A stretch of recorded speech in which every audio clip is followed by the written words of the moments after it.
अस्सलामु अलैकुम रहमतुल्लाहि व बरकातुहू।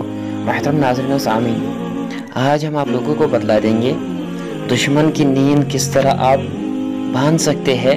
यानी वो कभी सो नहीं सकता है, लेकिन हर किसी को ये वजीफ़ा नहीं करना चाहिए और इस वजीफ़े के लिए आपको इजाज़त लेनी ज़रूरी है, वरना रुजात भी हो सकती है, कुछ भी हो सकता है। उसकी ज़िम्मेदार आप उस वक्त खुद होंगे और ये उसके लिए है जिसके ऊपर दुश्मन मुसल्लत हो गए हैं, वो दुश्मनी बोलना नहीं चाहते हैं। तो उनकी नींद बांधने के लिए वजीफ़ा आप लोगों को बतलाता चलूँ, लेकिन फिर भी कहता हूँ इसकी इजाज़त लेना बहुत ही अहम और ज़रूरी है।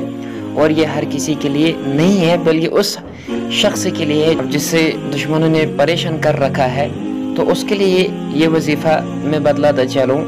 26 तारीख किसी महीने की भी इस्लामी महीने की 26 तारीख को उसको ये हरूफ लिखने हैं जो आपके स्क्रीन पर आ रहे हैं। उसको एक ज़रद कागज़ लेना है और उस पर ये तहरीर कर देने हैं और उसके बाद भारी पत्थर के नीचे दबाना है इस कागज़ को और दूसरे दिन उसे निकाल कर जला देना है और फिर दूसरा लिख देना है ज़रद कागज़ पर, तहरीर कर देने हैं यह हरूफ और फिर दबा देना है उस पत्थर के नीचे और फिर तीसरे रोज़ निकाल कर उससे भी जलाना है और दूसरा लिखकर दबा देना है और उसको दबे रहने ही देना है जब तक वो नक्श दबा रहेगा।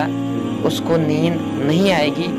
हरूफ आपकी स्क्रीन पर जो आपने देखी है ये लिखने हैं और इसके आखिर में जो लिखा है फलान बिन फलान, तो उसको उस शख्स का नाम डाल देना है और उसकी माँ का नाम डाल देना है। लेकिन हर कोई इस वजीफे को ना करे, फिर भी कहता हूँ बहुत ही ख़तरा हो सकता है।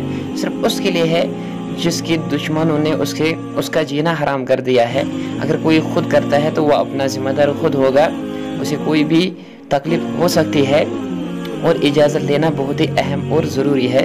अल्लाह ताला हमें दुश्मनों के शर से महफूज फरमाए, आमीन।